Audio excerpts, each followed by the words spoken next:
Everyone, this is Dr. Eric Heiden. He's a physician. I know him when I worked with US Speedskating as a trainer, both for the 2010 and 2014 games. He's an orthopedic surgeon out of Park City, but he is mostly known for winning 5 gold medals in the 1980 Lake Placid Olympics. That's something I grew up with in the Northeast, in New England. That Olympic Games was so important to, the country in the time. So Dr. Heiden, thanks for joining me. I appreciate it. You're welcome, Eric. Yeah, it's I think I saw you in Sochi, and was that the last time you were with you were the team physician for US Speed Skating? That was the last time I was working with USA Speedskating officially. I started working with them a few years before the Salt Lake Games. Sure.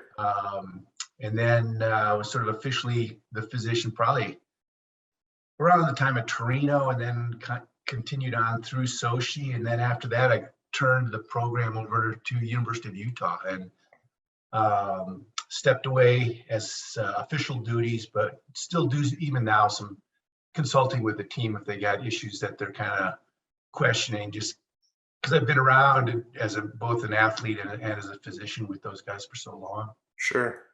Was the if Salt Lake was the first games that you were the team physician, how important was that games? I mean, it was run really well, and everyone always wonders, like, I know Denver's wanted it and they've slipped up in the past in their bids, but Yeah.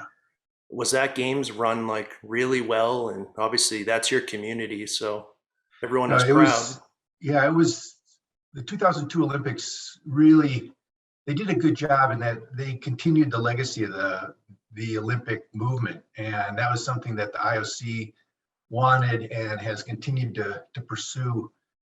Where these very often these venues are put up, but as soon as the Olympics are done, the venues are taken down. And Utah has been very good about continuing to use these venues for world-class competitions. We got Soldier Hollow with cross-country skiing. We got Sure. Utah Olympic Park with the ski jumping.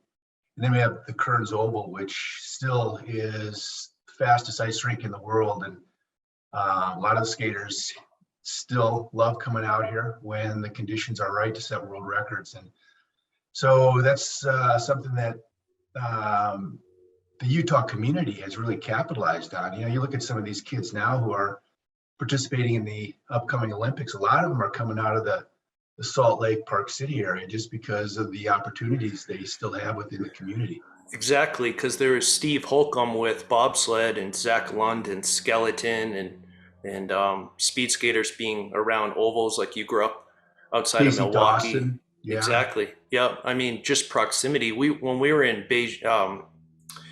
when we were in Calgary just a month ago, the doping control agent and her husband, they were running it. They said that the Canadian program lost all its funding, and then it came up where we were talking about how they said it's so nice how close Park City is to Salt Lake, because an athlete can't really get to Whistler from Vancouver, just the cost to live up there, let alone, I think it's a 2+ hour drive. And they mentioned how the vision that Salt Lake had obviously is panning out. So now they've again, the community here has been very receptive to winter sports, and they sort of pride themselves on being the hub of winter sports and Winter Olympics.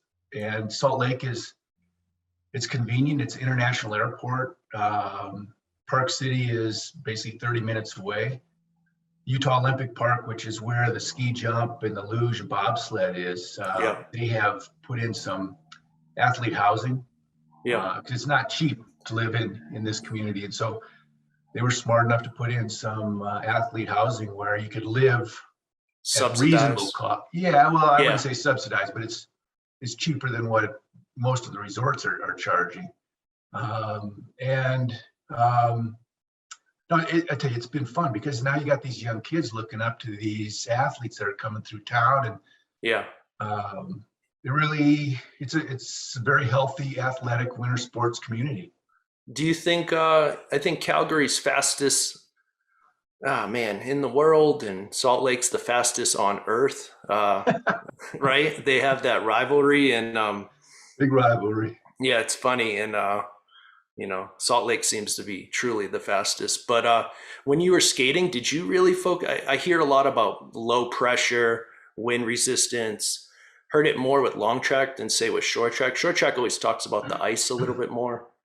Were you aware of that as much? Where was the science back when you were skating? Um, we were always interested in skating at high altitude rinks because speed skating, the biggest resistance is the air resistance. And so at higher elevations, the air density is less. And so we always hoped to be skating at rinks that were, back then, if you were at a rink that was about a mile high, so about 5,000 feet was kind of the Sure. maximum. You had Davos, and all the rinks were outdoors. So Yeah. we were not that concerned about the high pressure, low pressure. We were just interested in trying to get as high as we could. And you had Davos, there was a rink in Medeio, which Yep. was really fast, but you had to get invited by the Russian Federation to be there. But that was our goal, to try to peak if we could at a place that had high altitude where we could set world records. But nowadays with ice conditions being relatively the same all over the world, Yep. it really comes down to skating at a place like Calgary or Salt Lake, where elevation wise, you're probably about 4,000 plus feet. And then you start just looking for the low pressures. You're hoping that a big storm rolls in the day that you're going to be racing. Air density is going to be less and you're going to have the opportunity to skate a world record.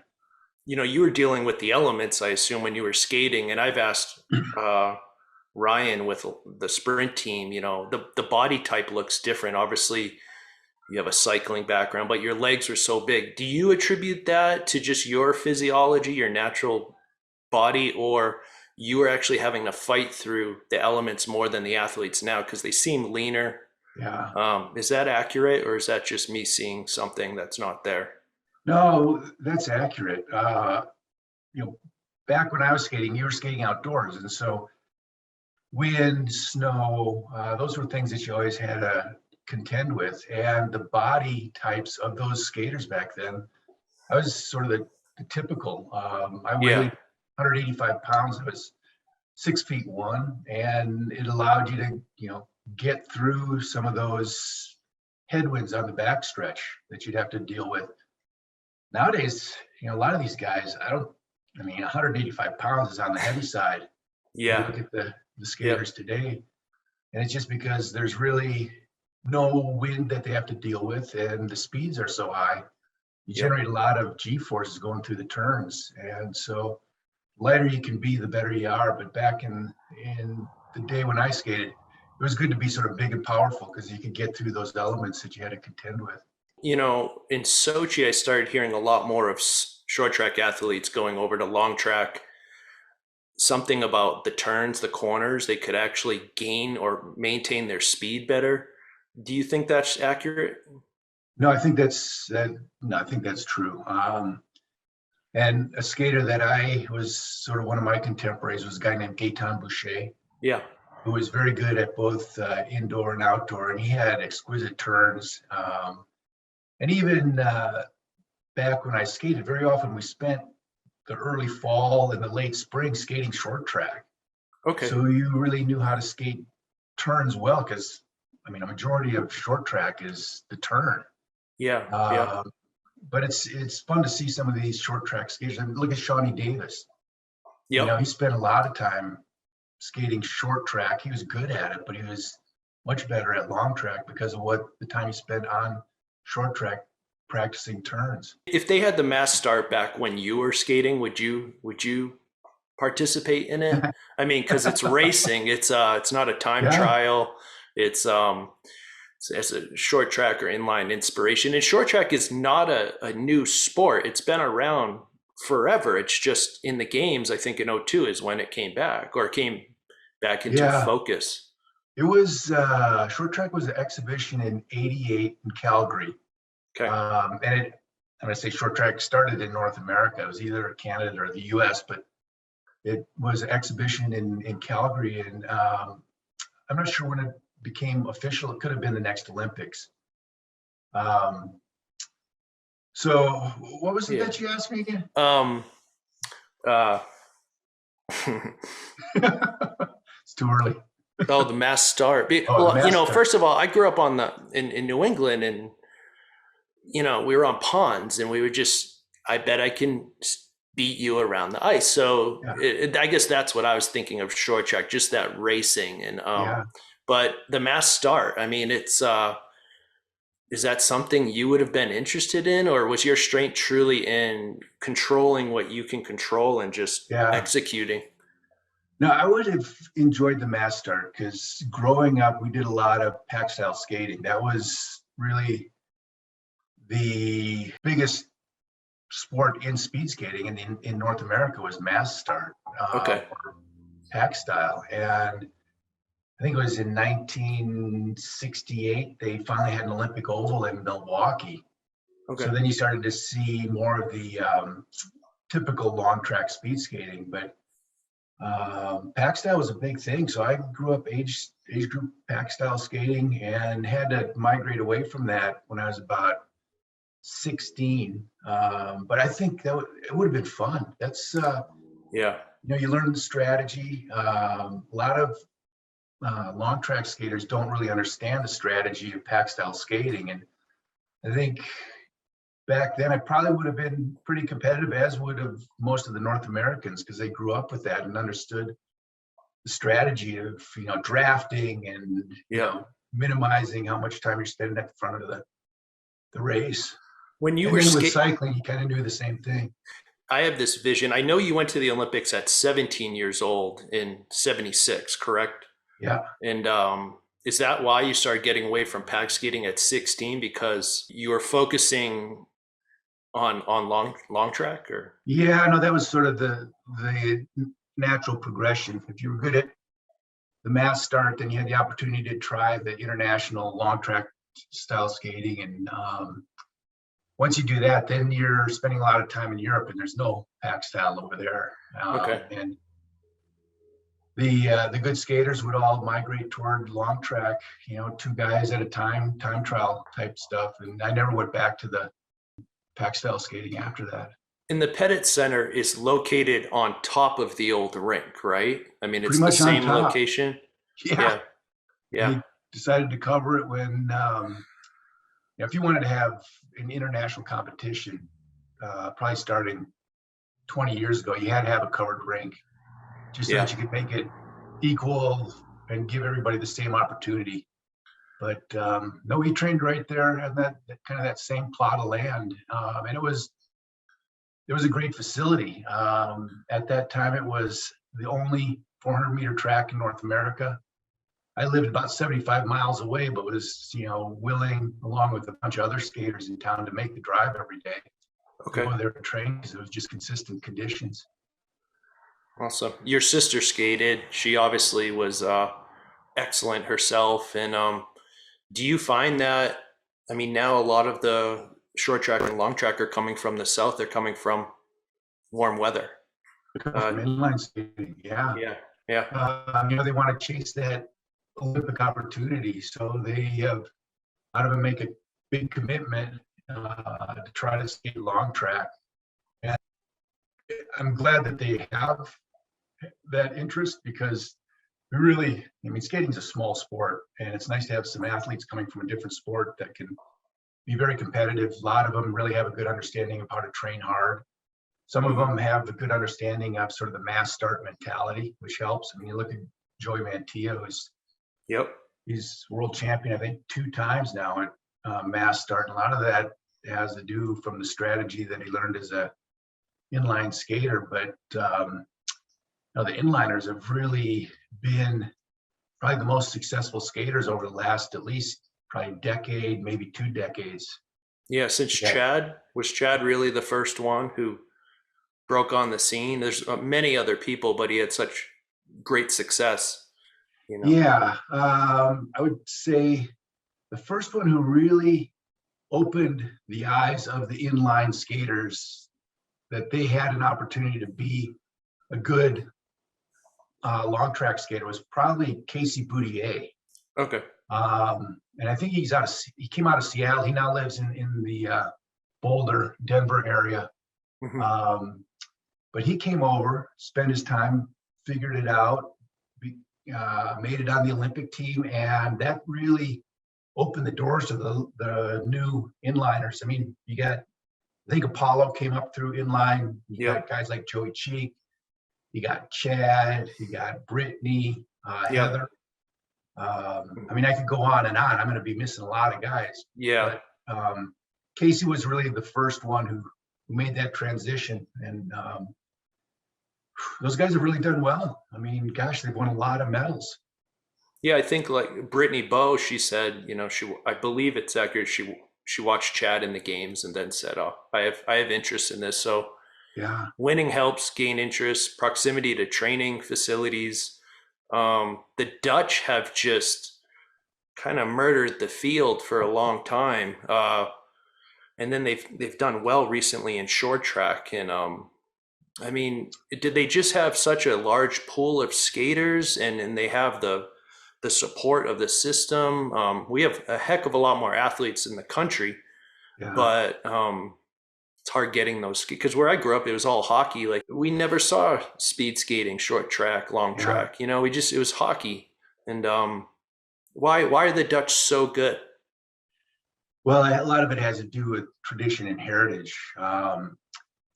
In America, North America, you got hockey, you got basketball, you got baseball, you got football. A lot of those sports attract some of our premier athletes. And so speed skating is way down on the list of ideas of competing at or participating at. And then we don't have a lot of facilities. Mhm. So if you want to do it at an elite level, gosh, you got to live in really Salt Lake or Milwaukee, or Calgary has an indoor rink. But Yeah. you got to live somewhere close to an indoor rink. So the Dutch, it's got a lot of tradition. Their good athletes are migrating toward speed skating. Yeah. Soccer is probably another thing that absorbs some of their good athletes, but they don't have to worry about football, baseball, basketball. It's, you know, soccer, speed skating, cycling is another big one. Yep.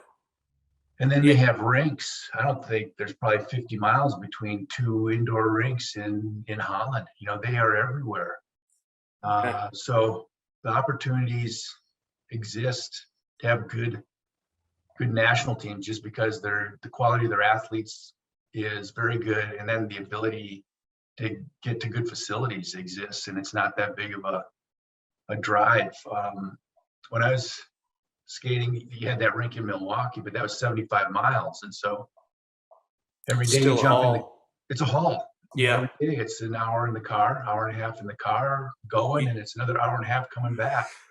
Yeah. So it shows commitment, and, you know, a lot of our winter athletes are coming from those, you always hear, being close to Placid, close to Salt Lake, or some unique kind of transfer of their skill into, like, from inline to the ice. Yeah. Did you, when you were skating, who made your skates? We know Paul Marchese pretty well, and I Yeah. know there's like Dutch companies. And what were your skates like, and who made them?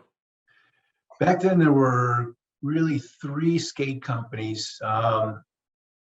One was SSS, which was a Japanese company that was making skates. They were not that well known.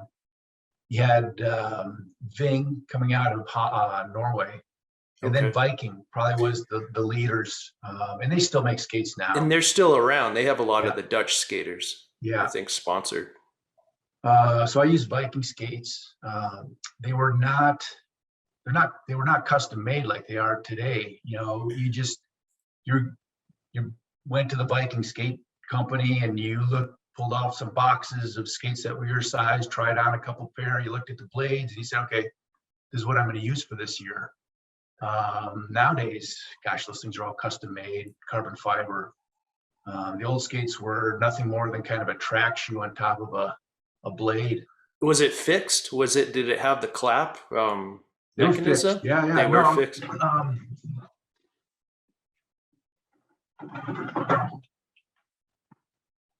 The skates that Yeah. and they're, you know, fixed cups like a hockey skate. Yeah. And the boot is just, it's there's nothing much to it. You just got a kind of a hard counter. Yeah, because now they make it in one system, one shell, so it's more stable. You can put the force into the ice better. Yeah, no, you can, yeah, transition all your power a Yeah. lot easier. Was your were you a good tech on your own skates? Because I know, I've heard about Diane Hollum, your coach. Was she your tech, and how did you manage your equipment? I mean, Yeah, was that kind of on the athlete back then to do that? it was much more on the athlete than it is today. Nowadays, you have somebody hired from the team who is a skate technician, and I think that the skaters understand when their skates feel good and understand when they don't, and then are trying to talk with the skate technician on, do I need more rock? Do I need a little bit of bend? Do I Yeah. need to change the pivot point in the clap mechanism? But back, I keep saying back, but 40 years ago, 40 years, yeah. yeah, skaters were in charge of their own equipment, and I was very meticulous and particular about sharpening my skates, probably more than most. A lot of it I learned from my father. Was very sort of, I would say, innovative Yeah. at the time. And Your father was a surgeon, so I assume he had a mind of like technical, like being specific with your equipment. It mattered. very much so. Yeah, Yeah. you during the season, you were very good about trying to maintain the rock in your skates. Your hand sharpening those, and you're sharpening them after every workout. You're sharpening them in between races.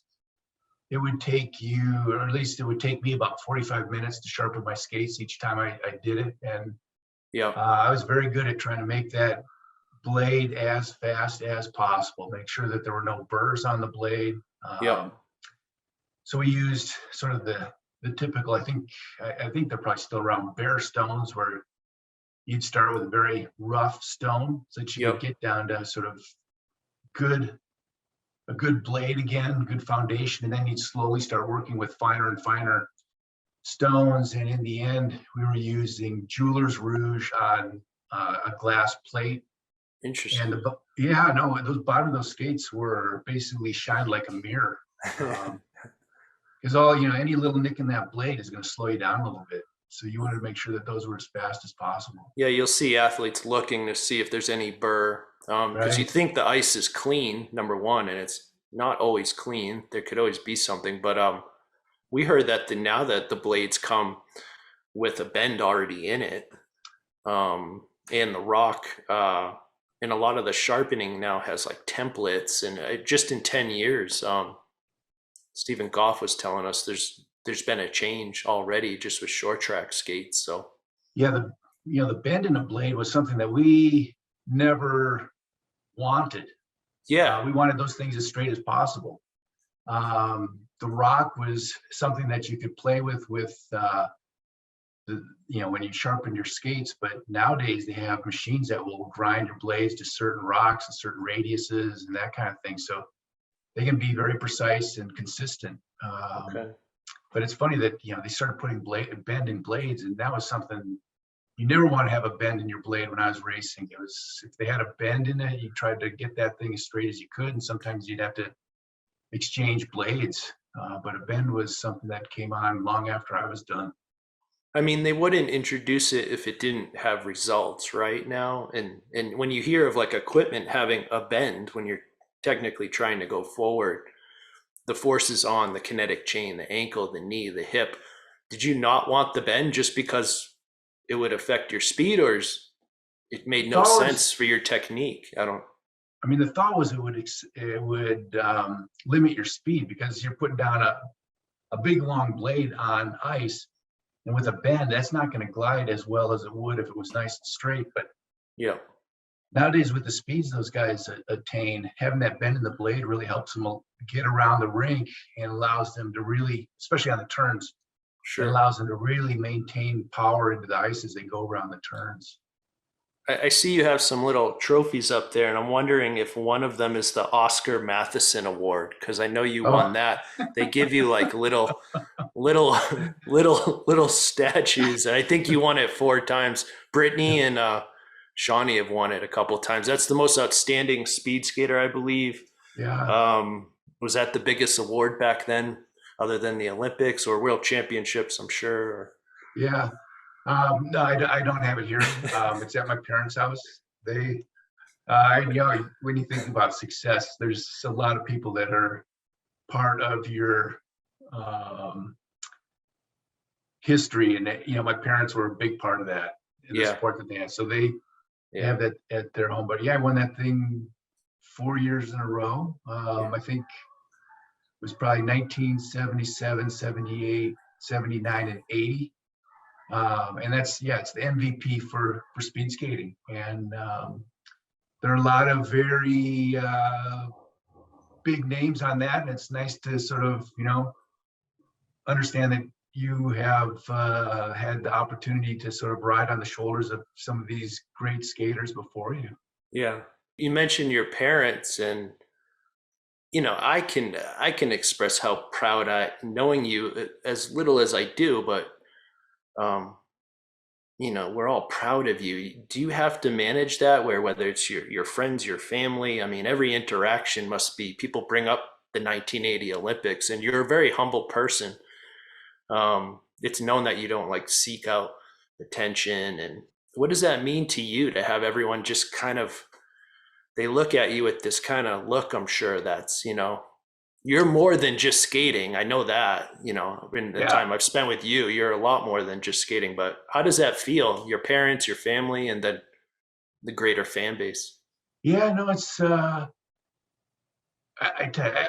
appreciate when people bring that up, because it was a big part of my history and growing up, and I worked hard at it and very proud of what I did.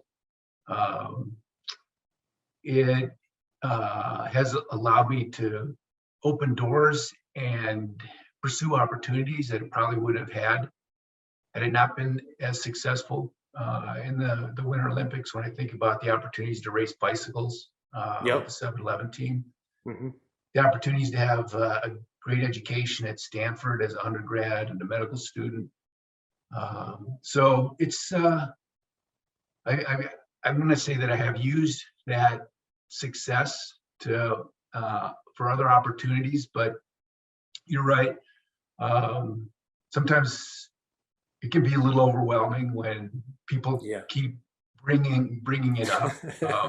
You're a real person, and I think that's the neat thing about professional and Olympic sport. These are real people, and especially behind the scenes in competition, how stressful it can be or concerning. It's their livelihood, and um, you brought up the Tour de France, and I think that was in '86. Yeah, Yeah, and you've told me how you crashed, but in '86 the race was a heck of a lot harder than in '85, from what I understand. There was criticism that it was a little too easy, and I believe you on the second day you spilled on like a time trial for the team, but you yeah, also the big one was on the 18th stage. yeah. What happened in that race, and was it because it was a harder race? Because I assume you would crush the mountains, and that would be a strength of yours. And Well, I tell you, for big Grand Tour racing, I was a little heavy. A lot of those guys are good riders, are probably 130, 140 pounds. I was racing, my racing weight as a cyclist was about 180, 180. hmm, A couple times I tried to get a little bit lighter than that, but just lost power. And so when it came to the mountains, I was usually one of those in the back, just trying to figure out the time limit so that we could start the next day, because there's time limits, and if you don't make it within that time limit, then you're kicked out of the race. The 7-Eleven team in '86 was the first American team to race in the Tour, and I was part of that. And you were the leader of that, I believe. Is that yeah, in namesake, but there were sure? guys who were better than I was. But having a guy who won 5 gold medals was certainly sort of nice to have on the marquee, Because on the third stage, I think it was Finney won actually the first stage by, was it an American team? Because I know Lamont was in that race and won it. He's an Yeah, American, but not yeah, on the not on an American team. But yeah. So, well, the big thing was the first stage. First day was a double stage. You have the prologue, and then the next day was a yeah, double stage. exactly. Alex Steeda, who was on our team, ended up with enough time bonuses to walk away in the morning with basically every jersey, yellow jersey, polka dot jersey, sprint jersey. I mean, everything. Awesome. Then that afternoon, we had a team time trial, and Yes. he had exerted himself so hard he barely made the time cutoff. We had to Uh-huh. drop 2 guys off of the team time trial just to try to get him to cross the finish line. Oh, so Before, he rode behind them. So you dropped them off to like pull them. yeah, so we had Yeah. the team time trial, which I think we had a 9-man team. Yeah. Alex was starting to drop off of our group of 9, and so Akowitz, who was the team director, pulled 2 riders and said, "Look, your job is to make sure that Alex keeps it within the time limit." And then the rest of us, the 6 of us, we continued on as team time trial, and those 3 guys just made it underneath the time limit and probably finished 2 minutes behind us. Wow. Yeah, so those are the sort of the strategies that you have to employ when you're in these big stage races. But then on the 18th stage, last day in the mountains, um, I overcooked a turn on a descent that I had never been down before. I was chasing hard to get back up to the peloton. I had a flat tire near the top of the pass, and I was off the back then and descending on my own. And there were a bunch of sort of blind turns, but they were nothing more than kind of just a chicane, so you never really had to touch the brakes. And all of a sudden, one of those turns was a 180-degree hairpin turn, and I just hit the guardrail and went off a 30-foot embankment, and that was kind of Wow. the end of my race. Yeah, That bad must be luck. the worst injury you've sustained. But when you were skating, did you have to like fight any nagging injuries? Because the wear and tear on the body is real, and I'm sure you managed this. I know you managed this as a physician, but were you fighting any injuries as an athlete, as a speed skater, particularly? Yeah, with speed skating, a lot of it is overused because it's the same um, motion over and over and over again. And you're doing that in your dryland training, you're doing that on the ice. Yeah. And so you're dealing with a lot of low back pain, knee pain, hip pain are kind of the three areas that you're working with. And when I was skating, my back always bothered me. Yeah. And same thing with cycling, that's same, you get back pain, you get hip pain, you get knee pain. Had some overuse, stress injuries. Like I had a stress fracture in my proximal tibia for a while. I was Oh wow. playing soccer for the University of Wisconsin, and ended up back then, this was, late 70s, and had kind of a mechanism consistent with tearing your ACL, but there's really no way of identifying that, but had to wear a knee brace for about 6 weeks. Huh. Um, Was it a and plateau fracture? Was it like an yeah, impaction the type? stress Yeah. fracture I had was the tibial plateau fracture from just overuse and doing the same thing over and over and over again. And when you're an athlete at that level, really, a lot of times you're in denial that you have any injuries, and you just keep pushing it and pushing it. I had a dad who was an orthopedic surgeon, and he kind of identified and diagnosed it. And luckily, we were transitioning from dry land onto ice, and so the stresses that were causing this were not, That's they bad. basically ended once we got on the ice and things were getting better. But What was the uh, sports med like that otherwise? Because, oh, did it you was have a it was trainer or was your coach? I know Alex, I think you just mentioned Alex Oskowitz, and he was a coach of speed skating, but then he was with your Tour de France team, the 7-Eleven team. Yeah, Jim Or the Ockowitz. Yeah, Jim, sorry about that. Alex was his son, but That's right. Did you have trainers back then? Did you get Yeah. therapy, treatment? I mean, what would have been different if you had a team Yeah. other than your dad? No, yeah, there was when we would travel, and we had our coach, and then there was sort of a team manager that would sometimes travel with the team, and that's where Jim Akowitz was part of the team, 1979 and 1980. He was the team manager, but we never had a athletic trainer, physio, doctor, or anything like that that traveled with us. So a lot of the massage therapy and stuff like that really didn't exist Yeah. when it came to nutrition and that kind of thing. That really didn't exist. I was lucky enough to have a dad who's had some understanding of sort of exercise science, and Hmm. so we were always good about, my sister and I, of eating good quality food. And then Diane was sort of a leader in the United States when it came to sort of exercise science and exercise physiology.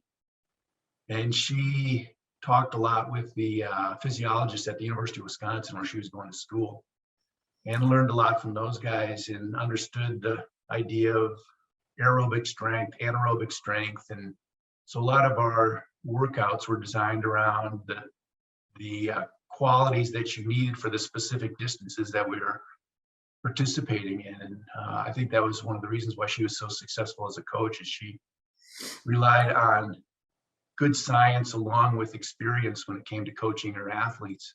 There's an athletic competition going on in sport, but there's also a science competition. And at that time when you were skating, obviously the Eastern Bloc, Eastern Germany, a lot of those Eastern European countries, I think Placid was, no one tested positive for any enhancing Yeah, substance.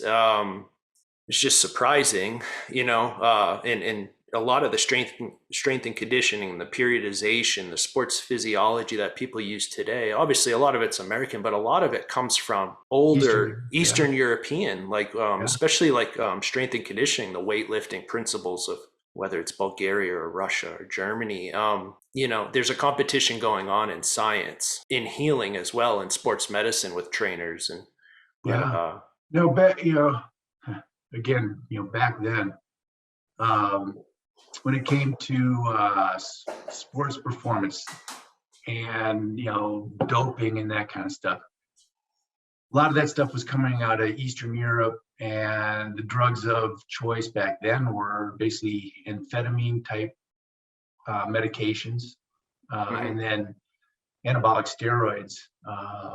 Eastern Europeans were kind of notorious for doing that, and occasionally somebody would get caught. Usually it was, again, Eastern Europe, Russia kind of stuff. The East German women's speed skating team, I mean, they crushed it. Yeah. And it was about the same time that their swimmers were also really crushing it. I don't think any of those women were ever caught positive, but I'm sure they were on the same medical program Program. as Yeah. their swimmers. And a That's lot of what, this yeah. science was coming out of Eastern Europe when it came to the exercise science and that kind of thing. And yeah, they were kind of dominant in aerobic power sports back then. When we were in Sochi, I found it interesting because, the trainers, you accompany the athlete into doping control. You're there with the athlete, representing them, making sure the procedures are followed, and sometimes they're a minor, so you have to, you're protecting the athlete. But when we were in Sochi, I found it interesting that through the games, no one was coming up positive in just the games in general. Yeah. And then you hear about obviously the Icarus movie, and it's disappointing because and this goes into cycling too. It's just, does the sport, can't, will it ever be clean in cycling? Will elite sport ever be clean? Because even the sports med stuff we're trying to like help, Yeah. and 40 years ago it didn't even exist. Yeah. No, if you're part of a sports medicine, sports science team, the thing that you do is, first you try to identify the parameters that make for a good outcome. Then you look at the individual athletes and identify sort of their physiologic makeup and, what are they good at? What are they not good at? How can you improve those things that they're not good at so that you can maximize the potential of that athlete? And it comes down to their physiology, their mechanics, their psychology, nutrition, those kinds of things. Can you improve on what they already have or change things so that you can make them better? Sports are, there's a lot of money in sports. And anytime there's a lot of money, there are people who are going to try to really push the envelope. You have the World Anti-Doping Association that really tries to keep people within safe parameters when it comes to doing that. But there's always people who are going to try to play the system. And cycling was notorious for that. And there was a time when it was really the Wild West in cycling. And a medication called erythropoietin showed up. It would allow you to increase your hemoglobin mass. And it's like going from regular octane gas to, avgas, where supercharged. Yeah. And nobody could detect it. Everybody knew it was very beneficial. And so if you wanted to be successful in the world of aerobic sports, I'm sure it was going on in track and field, but cycling was sort of called out for it. You were, for a while, there's probably 5 years, maybe a decade, where if you weren't doing that, you were not in the professional ranks of those sports. You just wouldn't be competitive. I was in mountains once for the Pro Cycling Challenge, and it was the day Lance Armstrong came out and said he was doping. It was literally that day, but we're watching the start of the Pro Cycling, and they're introducing everyone, and I forget his name, but they introduced him as a past Tour de France winner, and he was, if you look at the list, he's the last guy in the middle of this period that hadn't been caught, so everyone was just kind of quiet. It's just we've heard people say, that race is so grueling that the athletes should have a supplemental program to get through it better, healthier. Generally, no, we don't believe in that, but is it really that hard of a race? No, it's getting to insane levels. Is this healthy for the athlete down the road? Because we deal with most of the athletes around here. Most people identify you as part of the cycling community in the Boulder area. They'll ask me about it, and degenerative changes on the joints, early arthritic strategies, from stem cell to PRP to microfracture. I mean, everyone's trying to minimize the damage long term. Is the Tour de France just crushing these guys long term? Yeah, I mean, it's a hard race. I mean, it's three weeks long. I had experience in speed skating and experience in cycling, and the times that I've spent at the World Tour, Grand Tour level, that's the hardest thing I've ever done. Is it more metabolic damage rather than, say, orthopedic damage? Is it just a big strain on the system? It's a big strain on the system. I think you'd consider it more metabolic than really musculoskeletal. But there is issues with your muscle system over time. Your glycogen stores get depleted. Nowadays, there are ways to sort of measure glycogen stores, and that's a big thing that now is sort of being a part of training within these long endurance sports. Sure. Biggest thing that we worry about from an orthopedic side of thing with the cyclists is basically osteoporosis or osteopenia. Because a lot of these guys are spending a lot of time in sort of a non-weight bearing sport, and they're having sort of fractures that you would expect to see in postmenopausal women. Interesting. So are they on bone stimulation meds, and do they have to get a therapeutic exemption if they're actually competing, or is this a longer term issue? This is really, it's a longer term issue. They are not on any medications for trying to maintain bone mass. Yeah. But they have these sort of incidental falls, and they're ending up with wrist fractures, hip fractures, things that you see in sort of the elderly population. And these are young, healthy individuals where you shouldn't see these kinds of fractures. And every time you see, if you're working with a cycling team, every time you see somebody fall, it's like, oh gosh, what did they Yeah. break now? Where in the past, very often these guys were more well-rounded athletes and not spending as much time on a bicycle as they are now. And Specialists. Yeah. yeah, these injuries, these falls were not resulting in these catastrophic injuries for these guys. Strength and conditioning, stressing the bone. The bone responds to the stress you put upon it. But if you're on a bike for your career or your whole athletic career, you're not supporting bone density like if you're a well-rounded athlete. Yeah, no, not at all. And that's why, you know, you wonder about these guys, because a lot of times you sort of bank your bone mass when you're younger, and then as you get older, it's always you're in a deficit, a chronic deficit. And it'll be interesting to see what happens with sort of this newer generation of cyclists as they mature and get to be, like my age, in their 50s and 60s, what kind of bone quality that they have and what kind of injuries that they're going to sustain, incidental vertebral fractures, that kind of thing. Oh, geez.